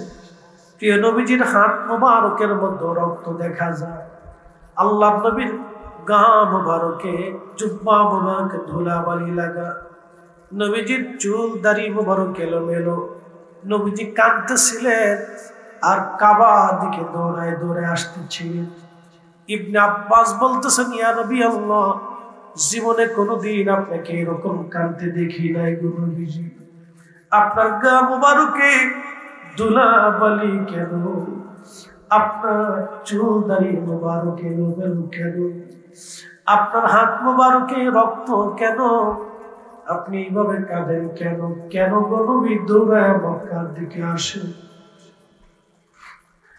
নবীজি ডেকে বলেন, ইবনে আব্বাস রে, মক্কায় খবর দাও, আমার হুসাইন আর দুনিয়াতে নাই রে, আমার হুসাইন কারবালায় শহীদ হয়ে গেছে। আমি নবীজি আমার হুসাইনের শাহাদাতের সময় আমি নবীজি কারবালায় হুসাইনের পাশেই ছিলাম। হুসাইনের রক্তগুলি, সাথীদের শহীদদের রক্তগুলি নিয়ে আমি নবীজি আল্লাহর আদালতে যাইতেছি। ইবনে আব্বাস মক্কায় খবর দাও, আমার হুসাইন আর নাই,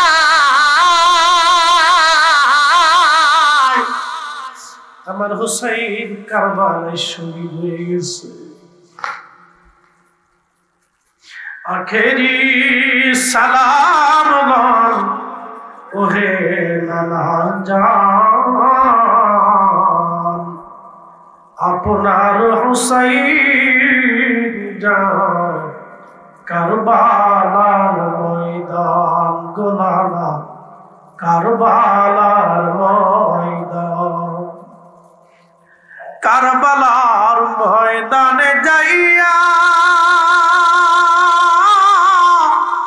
দিব গলা কাটাইয়া, আর নায়া শিব ফিরে নানা, আর নায়া শিব ফিরে মদিনা মুকাম।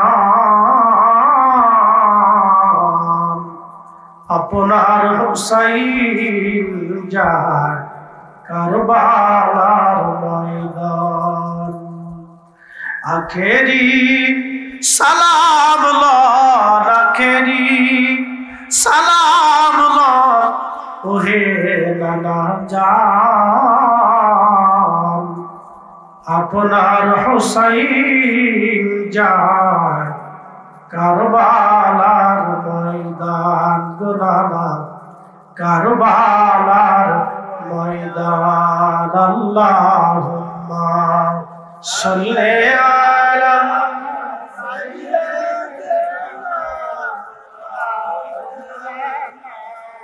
মুহাম্মদ ওয়া আলা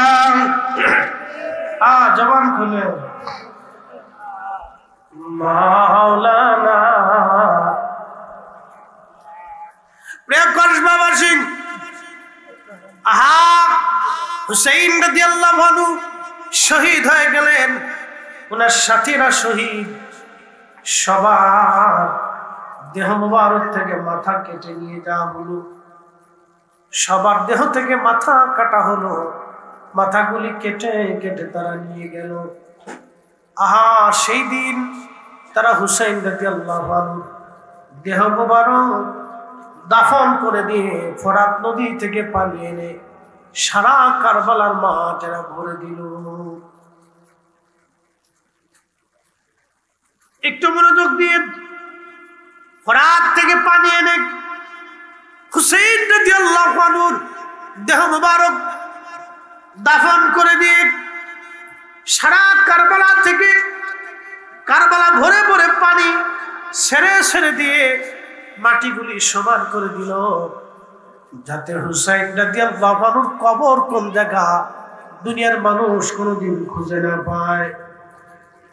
ওদের চিন্তা ছিল হুসাইনের কবর যাতে খুঁজে না পাওয়া যায়, ওনার মাজার যাতে কোনোদিন খুঁজে পাওয়া না যায়, সেই জন্য তারা মাটি সমান করে দিয়ে পানি দিয়ে তারা একবার সমান করে দিল, যাতে হুসাইনের মাজার কোথাও খুঁজে না পাওয়া যায়। কিন্তু আল্লাহর সিদ্ধান্ত ছিল ভিন্ন। ওরা যদিও শত্রুতা করেছে, যদি ওদের সিদ্ধান্ত ভিন্ন, কিন্তু আল্লাহর সিদ্ধান্ত আলাদা। একসাথে বলা যাবে আল্লাহু আকবার। এখানে একটা চমৎকার ঘটনা আছে, খুব মনোযোগ দিয়ে, উহুদের সাথে মিলে যাবে দেখি। হুসাইন রাদিয়াল্লাহু আনহু দেহ মুবারক মাটির নিচে, কবর কোথায় কোনো চিহ্ন নেই, সারা এলাকায় কবরের চিহ্ন হারিয়ে ফেললো না, পানি দিয়ে সমান করে দিয়েছে যাতে কোথাও কবরের চিহ্ন খুঁজে পাওয়া যায়। আহা, ওরা চলে গেল। এক বেদুইন আশিক রসুল, ওই যে আগে বলছি এশকে রসুল কলিজার ভিতর থেকে যার আসে, এটা টাকা দিয়ে কিনা যায় না, টাকা দিয়ে কেনা যায় না, দলিল দিয়ে বুঝানো যায় না, দলিল দিয়ে বুঝানো যায় না, টাকা দিয়ে কেনা যায় না। এটা আল্লাহ যারা দয়া করে তার কলিজার ভিতরে আল্লাহ দিয়ে দেয়, মনোযোগ দিয়ে। হুসাইন রাদিয়াল্লাহু আনহু দেহ মুবারক মাটির নিচে, বেদুইন শুনতে পারছে হুসাইন রাদিয়াল্লাহু আনহু কারবালায় শহীদ। বেদুইন দেরি করলেন না, সুদূর মরুভূমির ভিতর থেকে রওনা হয়ে গেলেন। মরুভূমির ভিতর থেকে আসিয়া কারবালাতে উপস্থিত হইয়া বেদুইন সারা কারবালার মানুষদেরকে জিজ্ঞাসা, কারবালাবাসী তোমরা বলো আমার হুসাইনের কবর কোন জায়গা আছে? কারবালার লোকজন বলতেছিল, বেদুইন হুসাইনের কবর কোন জায়গা আছে আমরা বলতে পারবো না, তাকে দাফন করে দিয়ে পানি এনে সারা কারবালার মাঠ একবারে পানি দিয়ে তারা সমান করে দিয়ে গেছে, মাটি গুড়ি, কবরের চিহ্ন হারায় গেছে, কবর কোথায় খুঁজে পাওয়া সম্ভব না। ওই বেদুইনের চিন্তা ইমাম ইবনে কাসির আল বেদায় ওয়ান নেহার মধ্যে ঘটনাটা লিখতেছেন। বেদুইনের চিন্তা আসলো, আমার হুসাইন জান্নাতের যুবকদের সর্দার, আল হাসানু ওয়াল হুসাইনু সাইয়্যিদা শাবাবি আহলিল জান্নাহ, সে জান্নাতের যুবকদের সর্দার। যেহেতু সে জান্নাতের যুবকদের সর্দার, সেহেতু তার কবর থেকে জান্নাতের ঘিরান আসবে, তার দেহ থেকে জান্নাতের ঘিরান আসবে, তার কবরের মাটি থেকেও জান্নাতের ঘিরান আসবে। চিৎকার মেরে জোরে বলেন আল্লাহু আকবার। ঠিক 1450 বছর পরে উহুদে থেকে নবীর ঘিরান পাওয়া যায়। এখন আমি তার নিজের সাক্ষী, দীর্ঘ সময় আমি সেই সুঘ্রাণ পেয়েছি। আল্লাহর নবী যেখানে চিকিৎসা নিয়েছিলেন, বিশ্রাম করেছিলেন, উহুদের পাহাড়ের ফাটা জায়গা থেকে, শুধু ওইখান থেকে 1450 বছর পর ঘ্রাণ আসে। ওই বদুর চিন্তা হলো হুসাইন রাদিয়াল্লাহু আনহু যেখানে ঘুমানো, উনি জান্নাতের যুবকদের সর্দার, পেয়ারা নবীর দৌহিত্র, নবীদের শরীরের অংশ, ওনার শরীর থেকে জান্নাতের ঘিরান আসবে। একসাথে বলা যাবে কি ইয়া রাসূলুল্লাহ, জান্নাতের ঘিরান আসবে। উনি মাটি পরীক্ষা করতে লাগলেন, সারা কারবালা থেকে মাটি নেন, নাকের কাছে নিয়ে সুঘ্রাণ নেন, কিন্তু কোনো মাটির ভিতর থেকে সুঘ্রাণ আসে না। যখনই হুসাইন রাদিয়াল্লাহু আনহুর মাকবারা রওজা শরীফের কাছে যে মাটি নিলেন, নেওয়ার সঙ্গে সঙ্গে নাকে যখন লাগাইলেন, লক্ষ্য করলে ওই মাটির ভিতর থেকে আল্লাহর জান্নাতের মিশকের ঘ্রাণ আসতেছে।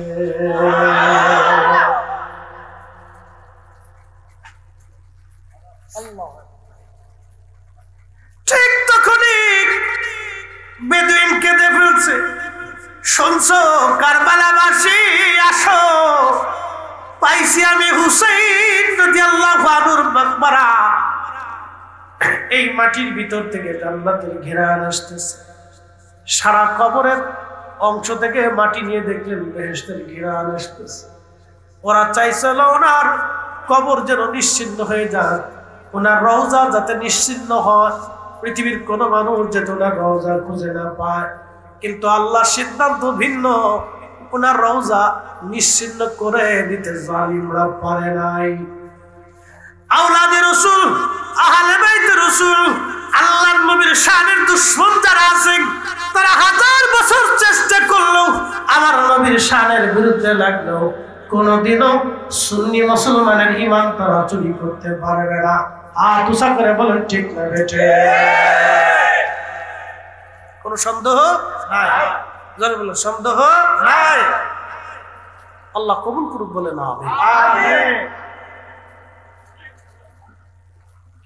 লম্বা ওয়াজ নয়, মনোযোগ দিয়ে। হুসাইন রাদিয়াল্লাহু আনহুর মাকবারা দুইটা, ওনার পবিত্র রওজা দুইটা। কয়টা? দুইটা। একটা কারবালা, একটা কোন জায়গা? কারবালা। এই মাথা মুবারক বিহীন যে দেহ মুবারক, এটা কারবালাতে। আর পবিত্র মাথা নিয়ে ইয়াজিদ বাহিনী নিয়ে গেল, ওই সে বর্ষার আগায় ঝোলা রয়েছিল। ইয়াজিদের রাজ দরবারে সিরিয়াতে নিয়ে যাওয়া হলো, বর্তমান সিরিয়ার দামেস্ক এই শহরে নিয়ে যাওয়া হলো।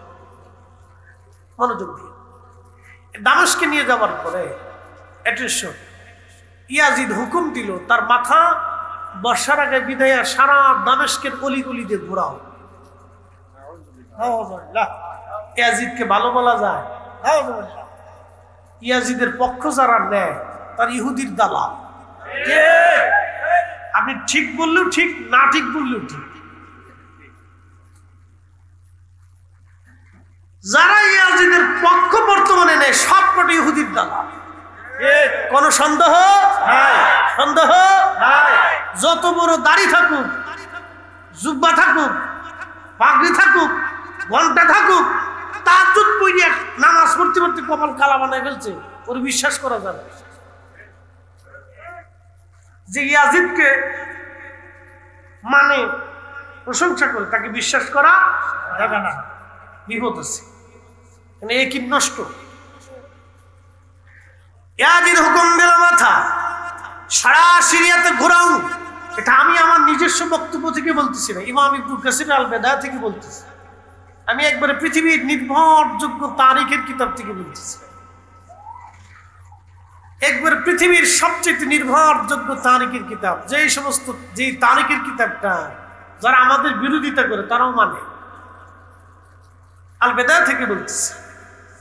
সারা এলাকায় সরানো হলো, দামেস্কের অলিগলি দিয়ে ঘোরানো হলো। সেই পবিত্র মাথা মোবারক নিতে নিতে নিয়ে যাওয়া হলো বর্তমানে গাজা। এটার আগে নাম ছিল আসকালান। ইতিহাস শুনে যাবে না যুবকরা, এটি তো পড়ে না, খালি ফাতিহা শিখছে, কি পড়ে না পড়ে আল্লাহ জানে। আসকালান, এই আসকালানে ওনাকে দাফন করা হলো মাথা মোবারক। দাফন করার 470 বছর পর, মনে রেখেন 530 হিজরি, ওনার ইন্তেকাল 60 হিজরি, 60 হিজরি 530 হিজরি, 470 বছর পর, 470 বছর পরে ওই গাজার আসকালানটা খ্রিস্টানরা দখল করে নিল। এখন যেমন ইসরায়েল দখল করে নিছে, ওই সময় খ্রিস্টানরা দখল করে নিয়ে গেল। মিশরের যিনি রাষ্ট্রপ্রধান তিনি চিন্তা করলেন, আমার সাইয়্যিদ হুসাইন রাদিয়াল্লাহু আনহুর পবিত্র মাথা মোবারক আসকালানে খ্রিস্টানদের অধিকারে থাকবে তা হয় না। এই পবিত্র মাথা মোবারক যে কোনো মূল্যে নিয়ে আসা লাগবে, কারণ ওইখানে থাকলে ওনার যথেষ্ট সম্মান হবে না। মিশরে নিয়ে আসলে ওনার যত উপযুক্ত সম্মান দিয়ে আমরা মিশরে রেখে দিব। গভর্নর বা রাষ্ট্রপ্রধান তিনি প্রস্তাব দিলেন খ্রিস্টান বাহিনীর কাছে। ওরা বলল মাথা নিয়ে যাও। ওই মাথা দিয়ে তো আমাদের কোনো কাজ নাই, কিন্তু মাথা তো নিবা, বিনিময় ছাড়া আমরা মাথা দেব না। বলে কি পরিমাণ তোমরা চাও? বলে 30,000 স্বর্ণের দিরহাম দেওয়া লাগবে। 30,000 স্বর্ণের দিরহাম সার্টিফিকেট কথা, বর্তমানে শত শত কোটি মার্কিন ডলার।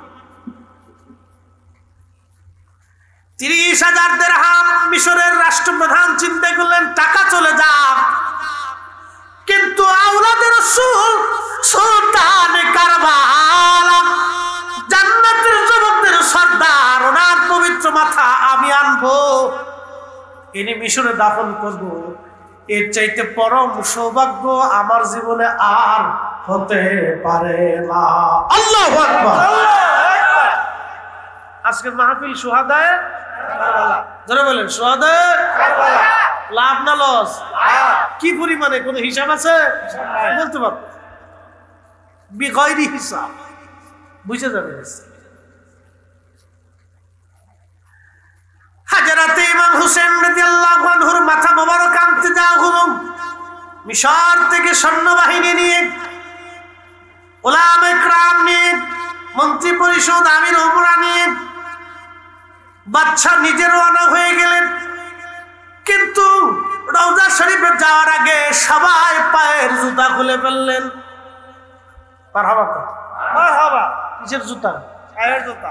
জোরে বলেন পায়ের জুতা। আদব না বেয়াদব? আদব। জোরে বলেন আদব। আমি নিজে দেখছি হেরেমে কাবা শরীফে হাজিরা জুতা পাই দিয়ে তওয়াফ করতেছে। আহা, বড় দুঃখজনক অবস্থা। ইসলামটা কি নজদিরা একটা রুচিহীন করে দিচ্ছে। সি সি, আমার কাছে আশ্চর্য লাগে, বড় আশ্চর্য লাগে। বলে হুজুর আশ্চর্য হচ্ছেন কেন? বলতেছি, আপনারা যে কাবা শরীফে দলিল দিতেছি, একবারে আমি কোরআন হাদিসের দলিল দিব না, একবারে বাস্তব দলিল দিব। শুনে যা, কষ্ট হচ্ছে? হাত উঁচা করে বলেন তো আল্লাহু আকবার। হাত নামান। এবার আসেন দলিল। মাকামে ইব্রাহিম, আপনি কি হজে গেছেন? না, যাওয়ার সুযোগ নেই। বাইতুল তো গেছেন না? আচ্ছা, মাকামে ইব্রাহিম দুইজন, আমার দুই ভাই আছেন, আরো আছেন যারা হজে গেছেন বা উমরা গেছেন বা চাকরি। মাকামে ইব্রাহিম, হযরত ইব্রাহিম আলাইহিস সালামের কদম মুবারকের দাগ সাপ পাথরের ভিতরে বসে গেছে। আর হুজুর করিম সাল্লাল্লাহু আলাইহি ওয়াসাল্লামের কদম মুবারকের দাগ পাথরের ভিতরে মেরাজে যাওয়ার সময় বাইতুল আকসাতে যে পাথরের উপর কদম রয়েছিল, সেই বাইতুল আকসার পাথর এখনো বাইতুল আকসাতে আছে। মারহাবা কর। সেই পাথর থেকে আমাকে, যিনি আমার সাথে ছিলেন একজন মাওলানা, তার সিলেটে বাড়ি, তার নাম খাজা মাইনুদ্দিন আহমদ জালালাবাদী, উনি ওনার মামা বলি, তো বলতেছে, মামা আজকে উহুদে এইখানে যে সুঘ্রাণটা আমি পাইছি, আল্লাহর কসম আমি সেই সুঘ্রাণটা বাইতুল আকসাতে নবীজির ওই কদম মুবারকের ছাপ থেকে পেয়েছি। আমি বললাম, মামা তাহলে আমাকে বাইতুল আকসাতে নিতে হবে, নিয়ে যাবো। সেখান থেকে একই রকম সুঘ্রাণ আমি পাইছি। আজকে উহুদে যে সুঘ্রাণ পাইছি, উনি এর আগে যাই নাই কখনো। ওই দিন রাত্রিবেলা আমার কেন্দ্রে মন শুধু বারবার টানতেছে। আমি বললাম যে চলেন না, এখন রাত হয়েছে, একটু ওদের ওইখান থেকে ঘুরে আসি। কত জায়গায় দোয়া করছি, তা আল্লাহ রসুল এখানে বিশ্রাম করছিলেন, তো এখানে বসে দোয়া। তা আমার সাথে আরো 2-3 জন হাজি, সবাই আলেম। তাহলে ঠিক আছে, তুমি চল। ওইখানে যেই সুঘ্রাণটা তখন মনোযোগ দিই, এটা শোনো, কথাটা খুব গুরুত্বপূর্ণ। ইব্রাহিম আলাইহিস সালামের কদম মুবারকের ছাপ, এটার নাম মাকামে ইব্রাহিম আলাইহিস সালাতু ওয়াস সালাম। এখন এখানে আরো হাজিরা আছেন, বলেন মাকামে ইব্রাহিম, ওখানে ইব্রাহিম আলাইহিস সালামের মাকাম। এর অর্থ হলো ওই পাথরের উপরে পা রেখে ইব্রাহিম আলাইহিস সালাম কাবা ঘরের পাথর গাঁথতেন, আর ইসমাইল আলাইহিস সালাম পাথর এনে এনে দিয়েছেন, আর ওই পাথরের উপরে পাড়া দিয়ে এই পাথর অটোমেটিক ভাবে উপরে উঠে যাইতেছে। হ্যাঁ না, হয়েছে না? আরো জোরে। আমাদের লিফট, এটা বিজ্ঞানের যন্ত্র দিয়ে টেনে উঠানো হয়, আর ইব্রাহিম আলাইহিস সালামের লিফট কদম মুবারকের ছাপ মাকাম ইব্রাহিম, এটা অটোমেটিক উঠতে থাকতো, নামতে থাকতো। আরো জোরে বলে, হ্যাঁ না, আরো জোরে বলে। তেলের গাড়ি তেলে চলে,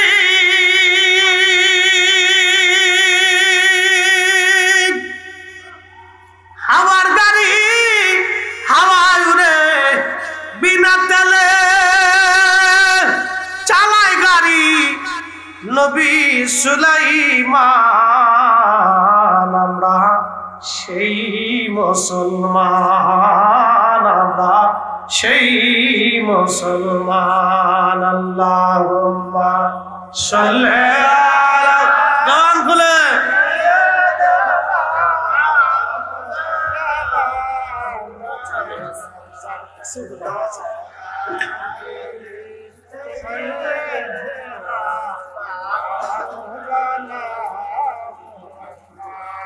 আপনাদের মনে কষ্ট হইতেছে, এই দুরুদের আওয়াজটা দুর্বল লাগতেছে। বাবাজি এই আওয়াজটা এখানে থাকে না, তো মদিনায় কোথায় চলে যায় জানি। এটা গরমের কারণে শারীরিক দুর্বল। রাত তো কম হয়েছে না, 12:30 বাজে, ওয়াজও কম হয়েছে না, 1.5-2 ঘন্টা চলে। কেমনে চলে গেছে আমি নিজেও জানি না। একসাথে বলবেন না মারহাবা? ওয়াজও কিন্তু কম হয়েছে না, প্রায় 1.5-2 ঘন্টা চলতেছে। কোথায় দিয়ে টাইম চলে গেছে আমরা নিজেও জানি না। গরমের ভিতরে আপনারা বসে রয়েছেন, এটা টাকার জন্য না, এটা আল্লাহর এবং সোহাদে কারবালার মহাব্বতে বসে রয়েছে। এটা নির্ভেজাল মহাব্বত। কি ভেজাল? জোরে বলেন। যে চোখে পানি আসছে এটার ভিতর ভেজাল আছে? নামাজ পড়ছেন ভেজাল থাকতে পারে, বলে ভেজাল কেমন? ইখলাসের ভেজাল। রোজা রাখছেন ভেজাল থাকতে পারে, ওই মুখে ফাঁসা কথা আইছে বা মিশে কথা কইছেন বা কারো গালি টালি দিচ্ছেন বা কারো গিবত করছেন, ভেজাল হইতে পারে। জাকাত দিচ্ছেন ভেজাল হইতে পারে, বলে ওটা কেমন? এই যে আপনি জাকাত দেওয়ার সময় চিন্তা করছেন যে মানুষ আমার খুব ক্রেডিট চিন্তা করছে, এটা আসতে পারে, অন্তর আসতে পারে, খায়েশ আসতে পারে, ওটাও আপনারও আসতে পারে, আমারও আসতে পারে। তাহলে বুঝে গেলে এখানে ভেজাল আসতে পারে। জাকাতে ভেজাল আসতে পারে, আপনার এই ইবাদতগুলির ভিতরে আপনার ভেজাল আসতে পারে, কিন্তু রসুলের মহাব্বতের যে চোখের পানি, আহলে বাইতের মহাব্বতের চোখের পানির ভিতরে বিন্দু মাত্র ভেজাল নাই। আস্তে ঠিক করলেন কেউ? জোরে কর। এটার ভিতরে ভেজাল ভেজাল। এই পানি দিয়ে আল্লাহ 7টা জাহান্নামের আগুন কেল্লা নিভাই দেবে। বিরাট বড় দামি, আজকে ব্যাখ্যা করে বুঝাই দেবে। বিরাট দাম, এটার দাম আর ওজন আপনি নিজে মাপতে পারবেন। সারা পৃথিবীর সমস্ত সৃষ্টির পানি এক পাল্লায় দিবেন, আর আল্লাহ রসুলের মহাব্বতের চোখের পানি আর এক পাল্লায় দিবেন। 1 ফোঁটা পানি, মাছির মাথার পরিমাণ পানি এক পাশে দিবেন, तमाम সৃষ্টির পানি আর এক পাশে দিবেন, কিন্তু ওই পানির ওজন এই পানির কাছে কিছুই না। সুবহানাল্লাহ, এত দামি পানি, এত ওজনওয়ালা পানি। মনে রাখবেন। জবান খুলে দেন, একসাথে জবান খুলে পড়ি আল্লাহুম্মা সাল্লি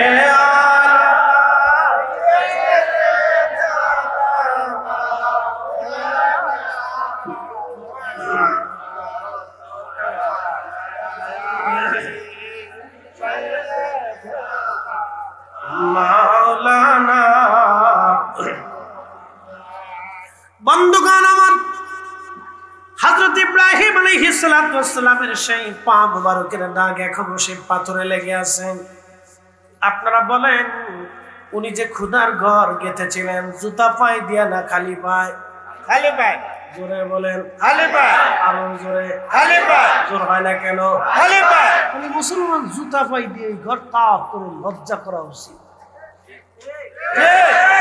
আল্লাহর খলিল নিজে এই ঘরকে এত ইজ্জত দিয়েছে, ঘরের ইজ্জত আমরা দিই, স্বয়ং আল্লাহ দিয়েছে।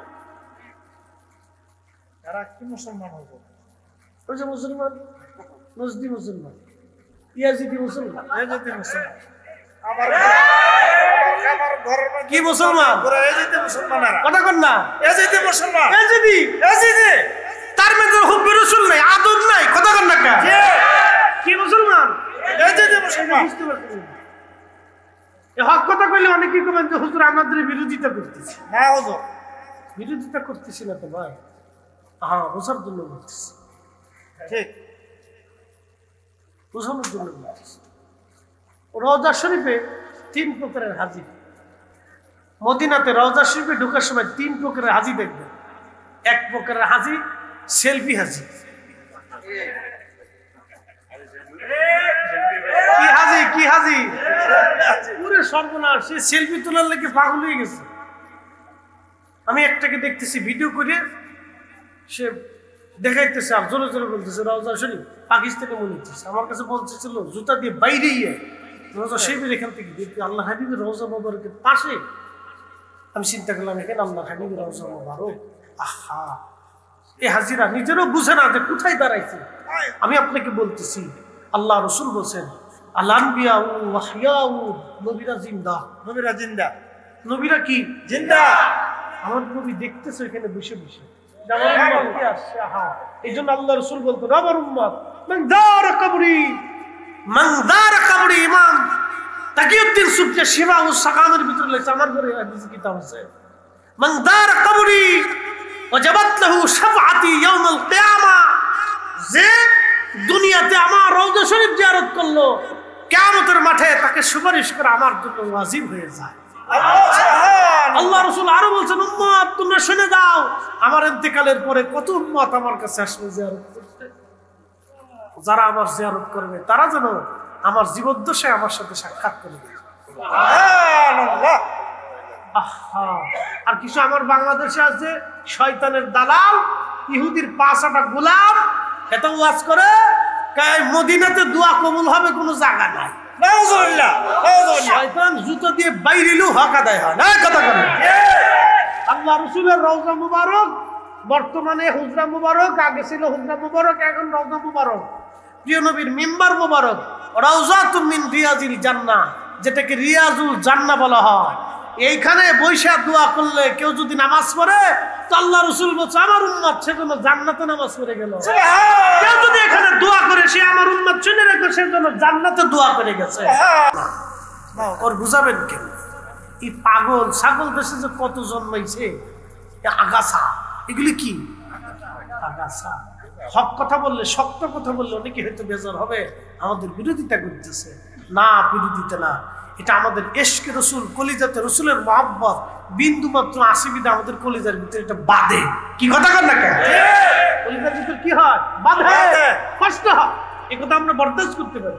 এটা নাফরমানিমূলক। উম্মতকে ধ্বংস করার কথাই কি? 1000 বছর ইবাদত হবে, কোটি বছর ইবাদত হবে, যদি আল্লাহ রসুলের করিমের শানে চুল পরিমাণ খেয়ানত করেন, বেয়াদবি করেন, তাহলে আপনার জীবনের ইবাদত বরবাদ হয়ে যাবে। শেষ। রওজা শরীফে আর এক প্রকারের হাজি পাবেন। এ হাজি শুধু সালাম দিয়ে চলে যায়, কিন্তু কোনো অনুভূতি নেই। অনুভূতি নেই। সে বুঝে শরীফে আসছি, নবী মরে গেছে, সালাম দিয়ে চলে যায়, আসসালাতু ওয়াসসালামু আলাইকা ইয়া রাসূলুল্লাহ, এরকমই বলে আসসালাতু ওয়াসসালামু আলাইকা ইয়া রাসূলুল্লাহ। আবার কিছু হাজি আছে রওজা শরীফে ঢোকার সময় সে অজর দ্বারা কান্না করতে থাকে। আরে এমন একটা জায়গা আসছি, রাহমাতুর নবী রওজা মুবারক, দেখেন আল্লাহ নবী ঘুমায় এসে আমার দেখতেছে। সে কাচুমুচু হয়ে ভয় পায়। এদেরকে দেখলে ওই পুলিশ আর দেশের মতো আরা মনে করে বেদাত বুঝছেন, সেটা জান আছে, দেখলে কান্না করলে কে বেদাত। আমরা রসুলের মহব্বত করলে আমরা হয়েছি বেদাতি, আপনারা সেলফি তুললে পুরো হয়েছে দাতি। কি কথা কর না কেন? আমরা বেদাতি আর ওরা হলো দাতি। ওখানে দাঁত জ্বালাইছে আর আমরা দাঁত হয়েছে।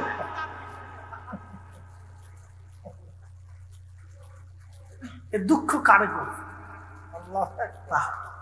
ও যত বেদাতি সেদাতি ছাতা দেখার সময় আমাদের। আল্লাহ রাসূল বলেছেন উম্মত তুমি জাহান্নাম থেকে বাঁচো, জাহান্নাম থেকে বাঁচো, জাহান্নাম থেকে বাঁচো। তোমার ভাইকে একটা খেজুরের দানা খাওয়া হলো, জাহান্নাম থেকে বাঁচো। তোমার ভাইয়ের সাথে একটা মুস্কি হাসি দিয়ে কথা বলে হলো, তুমি জাহান্নাম থেকে বাঁচো। আমরা জাহান্নাম থেকে বাঁচার জন্য, আল্লাহর রোশানল থেকে, ক্রোধ থেকে বাঁচার জন্য আমরা রাসূল কারীমের বারগাহে শাফাআতের আশায় আমরা কান্না করি। কথা কর ঠিক কি? বেদাতি সাদাতি যাই বলুন, ও ছাতা দেখার সময় আমাদের। প্রিয় মুসলমান, অনেক কথা বলেছি। হুসাইন রাদিয়াল্লাহু আনহুর পবিত্র মাথা মোবারক আনার জন্য মিশরের বাদশা এবং উলামা একরাম পায়ের জুতা খুলে ফেললেন। জুতা খোলার পরে উল্লা রওজা শরীফের পাশে গেলেন, মাটি সরাইলেন। মাটি সরাইয়া যখন মাথা মোবারক বের হয়ে আসলো, অ্যাটেনশন, 470 বছর আগে, 470 বছর আগে যেইভাবে ওনাকে দাফন করা হয়েছিল, 470 বছর পরে ওইভাবেই আছে। সামান্য পরিমাণে একটা চুল মোবারক খসে পড়ে যায় নাই, একটা দাড়ি মোবারক খসে পড়ে যায় নাই, এই চেহারার লাবণ্যতাও নষ্ট হয় নাই, চক্ষু মোবারক নষ্ট হয় নাই, তখনও রক্ত মোবারক টোপে টোপে ফুটায় ফুটায় পড়তেছিল। আর এতই সুঘ্রাণ আসতেছিল যে সুঘ্রাণ দুনিয়ার কোন সুগন্ধির মতো পাওয়া যায় নাই। চিৎকার করে বলেন না ইয়া রাসূলুল্লাহ। আখেরি সালাম লন ওহে